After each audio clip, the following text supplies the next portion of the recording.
बिना हाम्रो आजको प्रमुख अतिथि आदरणीय पूर्ण दाईलाई आफ्नो केही शब्द राखिदिनु हुन हार्दिक अनुरोध गर्दछु।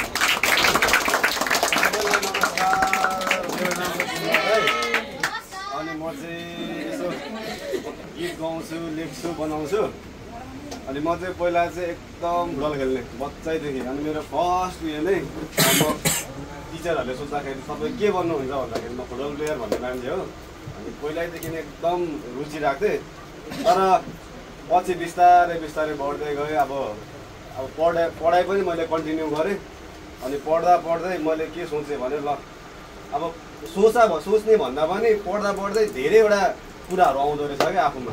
अब जस्तै अब मेरो यहाँ कलेज सकिसकेपछि म दार्जिलिङ पढ्नु गएँ। त्यहाँपछि अनि त्यहाँ पढ्दाखेरि त्यहाँ के इन्भाइरोमेन्ट हुन्छ क्या त कलेज स्कुलहरूमा। त्यही भएर एजुकेसन एकदम इम्पोर्टेन्ट छ क्या। अब तपाईँहरू कतिजना फुटबल खेल्नु हुँदैछ, पछि अब सबैजना त मेसी रोनाल्डो त हुन सक्दैन नि त।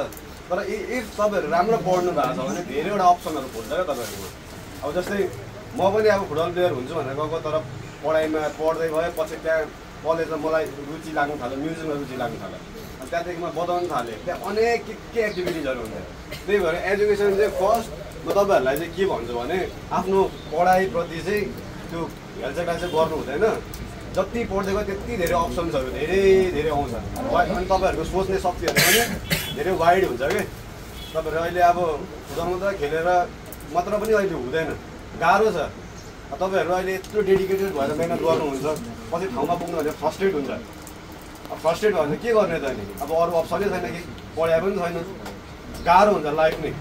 सो एकदम अनि तपाईँहरू अहिले हेर्दाखेरि अलिकति डिसिप्लिन नै हुनु जस्तो लाग्छ। अब अहिले बा अमृतले अलिकति यहाँ ब्रिफिङ दिएर हल्लाहरू नगर्नु भनेको छ कि के हो होइन? ठिकै छ, त्यो आफ्नो डिसिप्लिन त स्पोर्ट्सम्यानसिपमा एकदम गाह्रो। स्पोर्ट्सम्यानसिप फेरि एकदम हुनु पनि गाह्रो छ क्या। तपाईँहरू उठेदेखि सुत्दैसम्म तपाईँहरूको रुटिन हुनुपर्छ क्या। खाने के खाने, कति बजी सुत्ने, एकदम मेन्टेन गाह्रो हुन्छ। हामी म्युजिसियनलाई त त्यस्तो गाह्रो, हामीलाई स्लिप चाहिने हुन्छ, त्यस्तो रेस्ट चाहिने हुन्छ। तपाईँहरूलाई झन् एकदम बिहान उठेदेखि सुतेदेखि सबै त्यो एकदम डिसिप्लिन हुनुपर्छ क्या स्पोर्ट्सम्यानसिप चाहिँ। सो तपाईँहरूले त्यो त्यतिको डेडिकेटेड त्यतिको हार्डवर्किङ गर्नु सक्नुहुन्छ। बेस्ट अफ लक सम्पूर्णलाई। सबैजना मेहनत चाहिँ गर्नुपर्छ, मेहनत साथै तर पढाइ चाहिँ एकदम इम्पोर्टेन्ट है।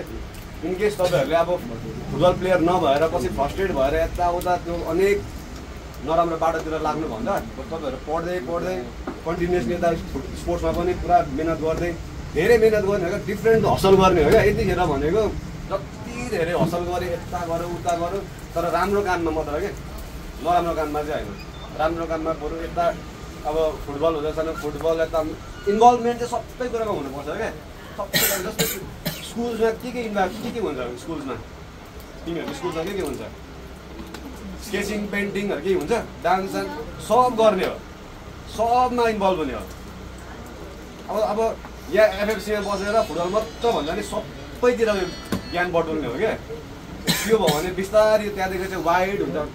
अनि बिस्तारै बढ्दै गएपछि ए म यो गर्ने रहेछु, यो गर्ने रहेछु भनेर बिस्तारै जान्दै बुझ्दै ज्ञानी हुँदै ठुलो हुँदै गर्ने हो सबै कुराहरू।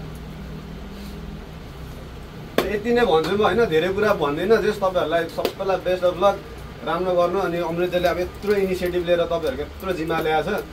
So best of lock, best wishes. सबैजना अब मेहनत चाहिँ गर्नुपर्छ, डिसिप्लिन अब सबै भनिसक्नु भयो। डिसिप्लिन अब हार्डवर्किङहरूको कुराहरू त तपाईँहरूले अघिदेखि सुनिराख्नु भएको छ, त्यो मैले भनिरहनु पर्दैन जस्तो लाग्छ। So best of lock.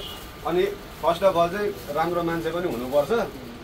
Good human being भयो भने चाहिँ सबै कुरा नै राम्रो हुने हो नि त। फर्स्ट अफ अल त गुड ह्युमन बिङ पनि हुनुपर्छ। अब जस्तै खाएर यता पाइदै फाल्ने, फुटबल खेल्दाखेरि झेप पाइदै हान्दै खुट्टा हान्दै त्यसरी खेलेर पनि हुँदैन फुटबल भनेको होइन। अलिकति फेयर पनि खेल्नु पऱ्यो। अब क्लबको नामै फेयर फुटबल क्लब छ होइन। सो कसैलाई त्यो दुःख दिनु हुँदैन, कसैलाई अलिकति राम्रो कुरा गर्नु, राम्रो कुरा सबैलाई राम्रो कुरा भन्ने, राम्रो कुरा सेयर गर्ने, अलिकति पोजिटिभ माइन्डसेट राख्ने हो। बिहान उठेदेखि ल आज म यस्तो गर्छु, कसैलाई दुःख अब हुन्छ नि, कसैलाई त्यो इन्टेन्सनली दुःख दिँदै नदिने क्या कसैलाई। सबै राम्रो कुरा मात्र सबैलाई सेयर गर्ने। ल आज यस्तो गरौँ, अब ट्रेनिङ गर्दाखेरि पनि ल आज नयाँ कुरा गरौँ न, यस्तो गरौँ हुन्छ नि ट्रेनिङ गर्दाखेरि पनि।